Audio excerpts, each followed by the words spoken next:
Eh talagang schizophrenia yun. Kung sa medicine kailangan niya ng doktor, baka kailangan pa nga niya ng gamot. Pero on the spiritual side, kailangan niya ng exorcism.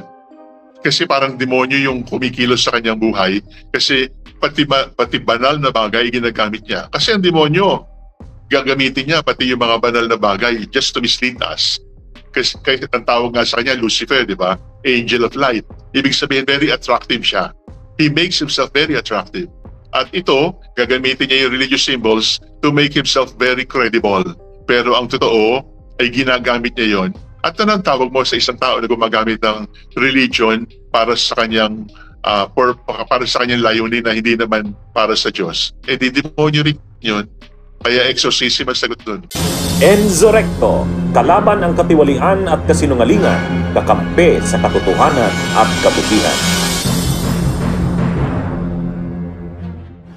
Grabe mga kabunyog ang sinabi nitong isang archbishop sa mga nagpapakalat ng fake news na mga trolls at mga vloggers. Ayon po kasi sa sinabi nitong archbishop, dapat raw na magsailalim sa eksorsismo ang mga ito.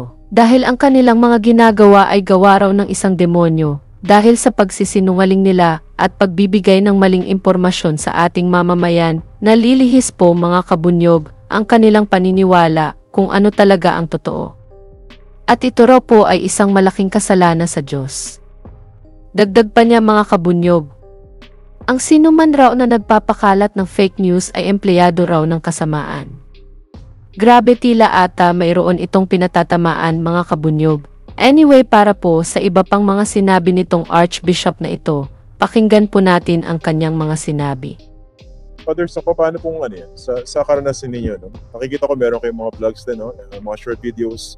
You're very active on social media. And I think they're very, very effective. Pero baka pwede niyo pong ikwento yung struggles or challenges din nung magpapaliwanag ng ganyang importansya dun sa mga kababayan natin. Example, yung binabanggit yun yung parang schizophrenia. Diba, marami naman tayong mga kababayan na daming tama, pupunta sa simbahan. Pero pag dun sa decision making, sa ibang larangan ng buhay, parang hindi nagtutugma. May tinatawag na incongruence. So, ano yung mga struggles sa pagpapaliwanag niyan? At ano yung nakikita yung mga effective ways to properly communicate it? I think isang church leader sa South America sabi niya, if I give people bread, they say I'm a Christian. But if I ask people why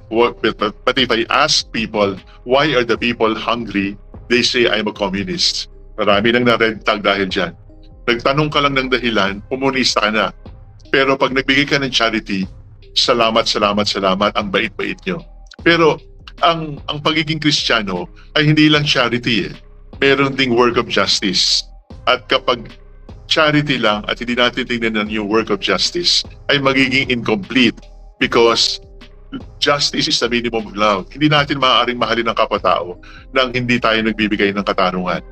Having said that, ako ang struggle ko ay hindi lang naman yung pagkakahiwalay eh, kundi yung misinformation, disinformation, malinformation na kahit ano ang sabihin mo, minamanipulate nila kahit mabuti yung sasabihin mo at sa tingin mo ay pure goodness na yung ibibigay mo. Nandun pa rin yung paninira, malinformation, disinformation at ang nangyayari ay nananaig pa at lumalakas at pinapakinggan yung mal at saka misinformation. Bakit nangyayari yon?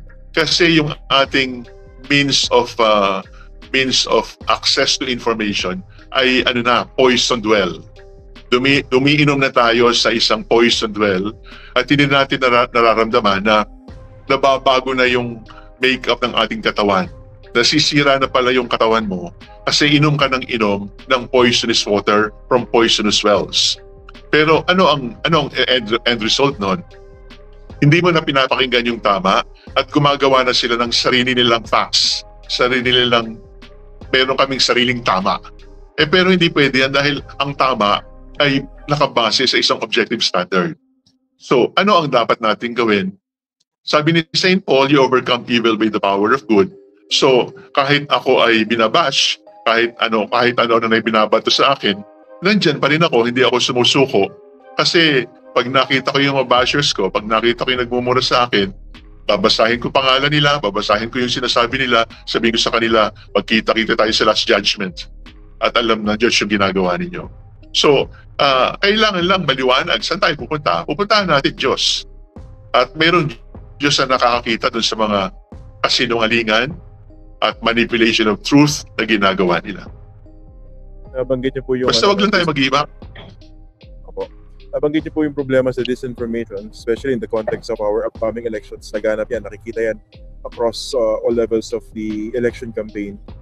Pag-usapan po natin yung pinaka-basic idea kung bakit evil yung pagpapakalat ng disinformation. Tuna, pinagkakakitaan mo ang pagsisinungaling eh. Kailan pa naging hanap buhay ang kasinungalingan? Ang tawag nga sa demonyo, Prince of Lies. So ibig sabihin, kung ang hanap buhay mo ay pagsisinungaling, empleyado ka ng demonyo who is Prince of Lies. Pangalawa, kung yung sa hanap buhay mo ay inililigaw mo yung ibang tao, sabi ng Diyos sa atin ay mas mabuti pang lagyan ka ng gilingang pato sa leeg mo at itapon ka sa dagat para hindi ka na maka-impluwensya sa ibang tao. At pangatlo ay paano mo sasabihin yung hanap buhay mo ay paninira ng kapwa-tao, pero sa pamamagitan ng paninira ay there is no love, and when there is no love, God cannot be there. So, ay kailangan nating tingnan yung honorable way of earning, honorable way of livelihood.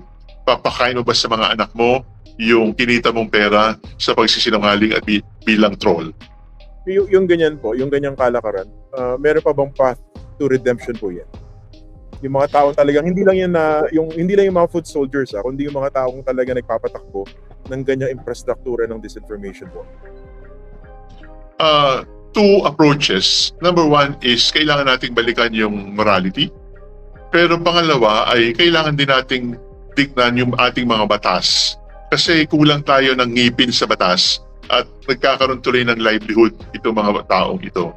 So sana isa sa mga gawing batas ng Kongreso ay hindi censorship. Hindi ako for censorship ng expression, kundi regulation. Kasi kapag ang karapatan ng kapwa-tao ay pinapasok na natin, that is already against human rights. That is already beyond your freedom. That is already licentiousness. Batas siguro sa more teeth sa gobyerno, pero continue pa rin ang pagtuturo natin ng morality. Kasi kahit naman paminsan-minsan ay come across people,